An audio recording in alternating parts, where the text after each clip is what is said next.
But I think it's obvious, Spencer. The heavy favorite is Pogacar. If it's the big guys fighting it out amongst each other, I just don't see how Pogacar doesn't win this. Except if, of course, he has unforeseen complaints of his unfortunate crash today. But I'm still gonna go Pogacar plus 100. You double your money. I think it's worth it. Hi, I'm Spencer Martin, along with Johan Bruyneel, and this is Outcomes.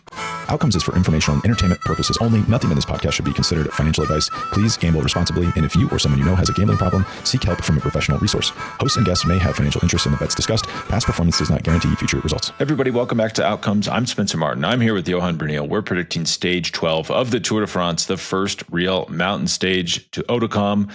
There are four categorized climbs, two major climbs, one Cat 1, and then the HC climb, finish at OÖTCOMES, 13K long at 8% average. Pretty tough climb, 180K stage in total. Starts off flat for the first, rolling to flat for the first half. So that will actually complicate how we predict this. I'll list off the favorites, and then we'll pick who's going to win. But before I do that, remember, if you want to bet, go to our partner, NextBets. That's nxtbets.com/betoutcomes. They have where you can bet legally in the place where you live, as well as the best sign-up bonuses. So, for example, in Colorado, if I go set up an account on FanDuel and I bet $5, I get $150 free dollars on top of that. So it's a great deal, hard to pass up. Make sure you check it out, nxtbets.com/betoutcomes. The favorite for the stage, these are very steep odds. Tadej Pogacar plus 100. That means he has a 50% chance of winning, according to the betting market. Jonas Vingegaard plus 300. Mateusz Skelmoza plus 1,600. Remco Evenepoel plus 2,400. Tymon Arensbin plus 2,400. Lenny Martinez plus 3,600. Santiago Buitrago plus 4,000. Simon Yates plus 4,000. Michael Storer plus 4,000. It goes on and on and on. We'll call him out when we need to.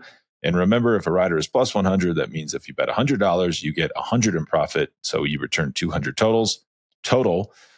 But Johan, how do you think this is going to play out? Breakaway or GC, and who do you think is going to win? Yeah, Spencer. So first of all, I want to acknowledge for our listeners and our viewers, I am doing this from my cell phone because I'm in Toulouse. I'm actually at the Tour de France right now. And I got reminded of the quality of the Wi-Fi in this part of France. So I have to do it from my phone. So I hope the quality is still acceptable. But I think there's two scenarios. It's either the GC guys fight it out. In order for that to happen, the teams of these guys need to keep it together for more than 120 kilometers, and those 120 kilometers are not necessarily the hardest ones. So that means that a breakaway will form, probably a big breakaway with probably also some really good riders like time trialists, heavier guys who can get far away in the first 120K. So anyways, it's two hard climbs. Col du Cholor is quite hard. About, I think, 9 kilometers at almost 8%, and then 12 kilometers at 9, and then OÖTCOMES is super, super hard. That's in a horse category climb. So whoever is in the break needs to have good climbing legs to stay in front. But I think it's obvious, Spencer. The heavy favorite is Pogacar. If it's the big guys fighting it out amongst each other, I just don't see how Pogacar doesn't win this, except if, of course, he has unforeseen complaints of his unfortunate crash today. But I'm still going to go Pogacar plus 100. You double your money. I think it's worth it. I agree. I'm also picking Pogacar. The crash, what would he have been without the crash? That's a question. Would he have been like negative 400 to win this stage? I frankly think it's a question, though. Is he winning by 20 seconds or a minute or 2 minutes? Like I think they've been waiting for this. I think he's ready. He got embarrassed by Vingegaard and Wout van Aert the last time he was on OÖTCOMES. He's going to be motivated. I mean, to me, he's got to be thinking like enough is enough. Like it's just been miserable racing. He's got Visma attacking him. He's crashing because guys are swiping in front of his wheel.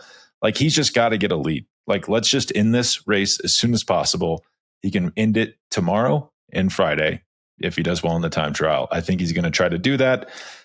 My only concern, so I'm picking Pogačar at plus 100. I think, however, Spencer, I mean, especially now looking at the circumstances of what happened today with the crash, I think if Pogačar wins, but with a small margin. Because ultimately, it's Jonas Vingegaard who needs to try to drop Pogačar. Right? That's a good point. Dak. Once they're the two of them, what they're going to do? They're going to be just a stalemate and let everybody come back. So they're going to have to relay each other. I mean, at 80%. If they get ahead with the two of them, which independently, whether it's a breakaway or not, they will race up OÜTCOMES, right, amongst each other. And so yeah, I think if Pogačar wins, considering what happened today, he's probably not going to win with a big margin. He doesn't have to. No, actually, if Pogačar can't drop Vingegaard, it gets really interesting really fast because in theory, he doesn't have to pace at all because he's already going to be winning, assuming they drop Bruyneel. Vingegaard's not ahead of Remco Evenepoel. Like at some point, he has to overtake Remco. So will he have the probably won't pull? Will he feel like he should? And then, Johan, if they stall out on this thing and they finish in a group, the biggest winner of the day is Primož Roglič because then he's going into this uphill time trial. Like no one's taken advantage of his weakness at all. Like he could be soaring back as George predicted. I do think Pogačar wins. My concern though is this is a lot like a pop quiz. Who won the Finestra stage in the Giro d'Italia? It wasn't Simon Yates like you remember, like everybody remembers because Chris Harper was up the road and he got a big gap in a similar type of terrain to this. I am concerned a move's going to go and build up just such a big gap that they can't pull it back. In theory, Wiesma will have to make the race really hard on that first climb because if they don't, nothing they've done up to this point makes any sense. So we have to assume they're going to blow the race up on the Col du Solor. What makes it hard on the Solor, it's also a lot more difficult for a breakaway to stay away. Because on OÜTCOMES, you can, if you've been out there for the whole day, you can lose 5 minutes, on OÜTCOMES. Yeah. So you'd have to have a gap of like 7 minutes at the base. If the first big climb is raced hard, it's hard to imagine that happening. If someone does, they're going to have to be a very good climber. I think it's not even worth betting on lesser candidates in the GC group in the top 10 because how do they win? Like if Pogačar doesn't win, Vingegaard's going to win. So I'm going to go Thymen Arensman from the breakaway for my wild card. He is priced at plus 2,400 on FanDuel. And I'm picking him because he's strong enough to get into the move on the flats, which is going to be hard, and then survive all day out there on the flats and then climb well enough to stay away. There's not many people actually that fit that bill. And I'm going to go with Arensman because in theory, he is really strong. We saw he is strong. He got second the other day to Simon Yates. He's one of the only riders with a mixture of skills that could feasibly stay away. Yeah, he was good the other day. He came back almost to Simon Yates. That was really impressive, actually. Since you've picked him, I'm going to pick a similar rider, actually a rider who was with Arensman and at some point with Simon Yates, Ben O'Connor, for the stage win from a breakaway. He's now already 11 minutes 50 in the behind NGC, so not a threat anymore. And so this is a guy that has the power to go in a breakaway on flats and still have the climbing skills to maintain. We've seen it already many times. That Ben O'Connor pulls something off like this after disappointing in GC. He bounces back and then gets a stage win. I think tomorrow could be a good day for him. He actually won a really similar stage to this. Remember stage 9 of the 2021 Tour to Tignes? Yeah. And he's just so good. He can get in these breakaways and then he really shines when he's away like that. He has so much power, it seems like, that's not always there when he's in the group. But when he's in a breakaway, like we saw last year at the Vuelta, the guy can just jam. But let's take a quick break and then we will go through your head-to-heads for the day. Okay, Johan, we're back. Our head-to-heads for stage 12. If you're not familiar, it is you get a price, and then if so-and-so finishes ahead of so-and-so, it pays out at that price. The first one, this is on FanDuel in the US, Pogačar minus 220 versus Jonas Vingegaard plus 162. This is actually a really tough one. Yeah, still Pogačar. And this is kind of the truest of it because if a breakaway stays away, this is like when this bet would pay off. And they probably will sprint.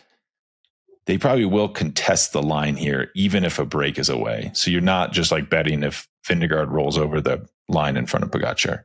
I think they're going to keep trying till the end to drop each other. Yeah. Next one, Remco Evenepoel minus 330 versus Primož Roglič plus 220.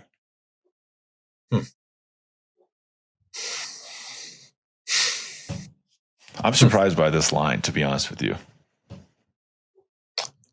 I think because of the odds, we kind of have to go Primož. Yeah, it's funny because Remco is not considered like, the Pyrenees is where he lost. He couldn't defend his Vuelta title, if you remember, where it was that Tourmalet stage. Okay, but yeah, still, I mean, it's the Tour. It's different. It's a different race. But I think it's been a long time since Primož hasn't crashed in the Tour. Mm-hmm. He's silently and slowly getting more to the front. Tomorrow's a good stage for Primož. I'm going to go for Primož over Remco. Yeah, I think I actually have been surprised at how good he looks and how he has not crashed. When's the last time we saw that? So Ben O'Connor minus 172 versus Mateusz Skelmoza plus 126. O'Connor. All right. Yeah, something's not quite right with Skelmoza. He must be sick or something. I don't know. Yeah. Oh. Florian Lipowitz minus 160 versus Matteo Jorgensen plus 118. How much is Lipowitz? Minus 160. Huh. So you bet 160 to win 100. Huh. Yeah. Yeah, let's go for Lipowitz. Because they went head to head at the Dauphiné, right? Yeah, but Jorgensen was not he was disappointing form in Dauphiné. It's different. Yeah. A lot different shape now, a lot better. And then this one is kind of an interesting one. Oscar Onley minus 186 versus Tobias Holland Johansson plus 138. Oscar Onley. All right. All right. Well, best of luck at the stage tomorrow, Johan. We'll be excited. Yeah. We'll be looking for you on the side of the road. I'm going to go to the start to, greet a few ex-colleagues, ex-directors, and then I will be on the Col du Soulov. Exciting. Yeah. Well, let's hope Tadej Pogačar wins, and if not, Ben O'Connor or Thymen Aronsson, because we've been on a cold streak. We got to get back to winning some of these things. Okay, Spencer. Thanks. All right. Have a good evening. Bye.